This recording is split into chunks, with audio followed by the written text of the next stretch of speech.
ये मार्केट जो चीज़ है, इंटरेस्ट है और एबिलिटी है, ये एक साथ आना चाहेंगे। पर मेरा सवाल ये है कि क्या ये ऐसे एग्जाम्स हम लोग 12 के बाद भी नहीं ले सकते? This video is important for the ones who are choosing or are expecting some switch in their career paths. और इधर हम लोग मेनली उन स्टूडेंट्स की बात कर रहे होंगे जो कि क्लास 12 के बाद अपना department area of interest choose करना चाहते हैं। So most students don't choose their branch, their rank actually chooses it for them and that single mistake silently shapes their career. करते हैं बात इसके हिडन एल्गोरिथम के बारे में जो कि ब्रांच चॉइस फेलियर के बारे में बताता हूँ, राइट? ओके।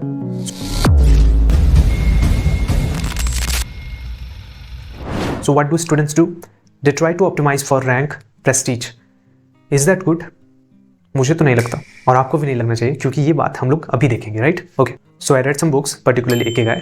उसमें जो आइडिया है ना करियर सेटिस्फैक्शन के बारे में, उसको मैंने कुछ इस तरीके से समझा है कि आपका जो करियर सेटिस्फैक्शन होगा ना वो 3 मेजर चीज़ों की वजह से होगा, right? So it is, so this is the thing, your career satisfaction depends on interest, ability, market. सोचो तुम्हारे पास इंटरेस्ट है, एबिलिटी है और मार्केट है उसी चीज़ के लिए। सो इनमें से कुछ भी अगर बहुत बड़ा हुआ then this entire thing will be बड़ा, राइट? अगर इनमें से सभी बड़े हुए, you understand, right? Then the overall career satisfaction will be more than the previous case, right? So you can easily understand what I mean from this equation, right? So keep in mind this, right? Okay, so most students optimize only rank and branch and not this.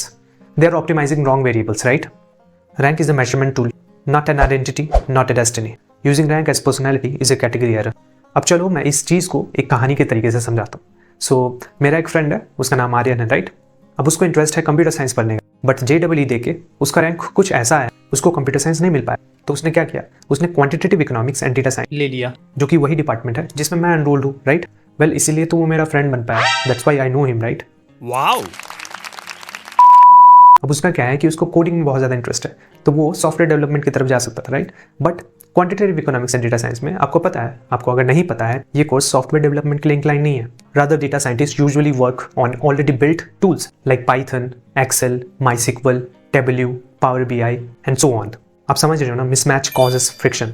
एक और चीज़ बहुत ध्यान से सुनना। सो while choosing our career path, what do? We all go through that thing.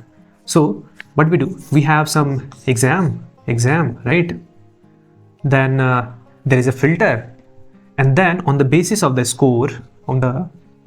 score, you will get some of the branches. Maybe this one is CS, this one is mechanical, this one is maybe biotech, this one can be something new and trending, QEDS. Right? So on the basis of rank, that is AIR, you will be having options to opt for these branches, or there is one more situation which nobody talks about. Suppose there is one college you have always dreamt of, that can be anything like IIT Bombay, that most of the students dream of, right? Right. Okay. So this institute actually requires your rank to be, suppose your rank to be within 1 to 100 for CS at IIT Bombay. For rank 2 to 300, you will get Mech. For rank under 400, you will get biotech. And QEDS is not at IIT Bombay, but let's suppose for BS Economics at IIT Bombay, you will require an AIR of 800, for example.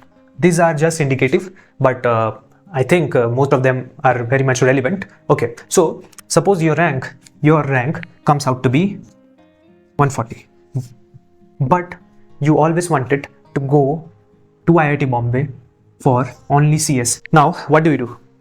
You unintentionally take Mech, BTech in mechanical engineering, but you always wanted to go for CSE and you always loved coding. What happens now? अब मैं जानता हूँ कि मुझे अगर CSE चाहिए था, right? तो मेरे को 100 के अंदर रैंक लाना होता, पर मेरा रैंक आया 140, right? Rank, I am talking about rank, okay. So मेरे को रैंक आया 140, but I wanted to go to CSE, but मेरा रैंक 100 के नीचे होना चाहिए था, which is not, okay. Now अब मेरे कॉलेज में एक वर्कशॉप हुआ था, राइट। अब उसके अंदर ज़्यादा डिटेल में नहीं जा रहा, डिफरेंस इन डिफरेंस मेथड बोल के कुछ है, मान लेते कुछ है। अब उसमें ना एक चीज़ बताया गया था हमें, फैक्चुअल और काउंटर फैक्चुअल, इन दोनों चीज़ के बारे में हमें बताया गया था। So what is a factual thing?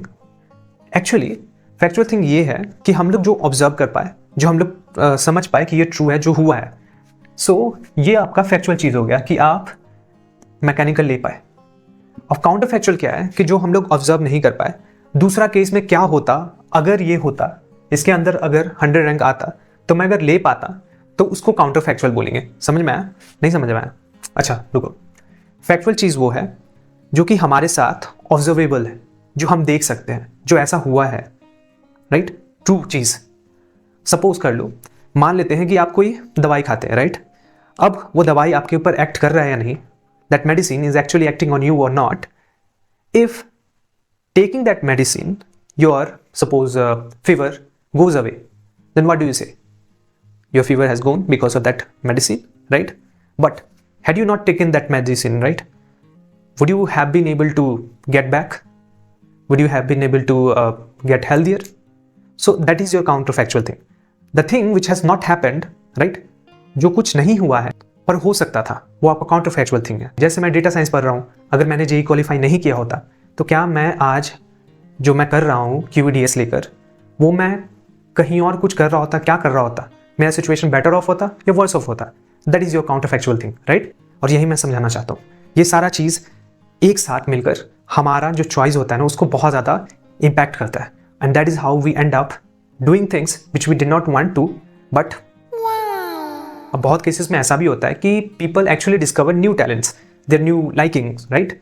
But that is the thing ना, I want to tell you that अगर आप ऐसा कर पाते कि आप जो पसंद करते हो, एक्चुअल में अंदर से पसंद करते हो, अगर आप परस्यू कर पाते तो क्या वो सही होता या नहीं होता?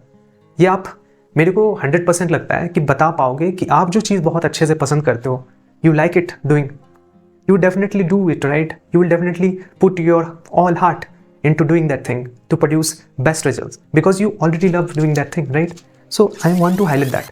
अब एक और चीज़ जो मैं यहाँ पे बहुत ज़्यादा स्ट्रेस करना चाहूँगा वो है एग्ज़ाम लेने का तरीका, एंट्रेंस एग्ज़ाम। सपोज कर लो ये कॉमन एग्ज़ाम था, राइट, जिसको हम लोग JEE बोल देते हैं। ये JEE देकर हमें ऑप्शंस मिलता था कि हमें इन सारे ब्रांचेस में जाना है या नहीं। हम लोग जा सकते हैं, हमारे पास ऑप्शन होता है, right. Now understand, my rank is 140.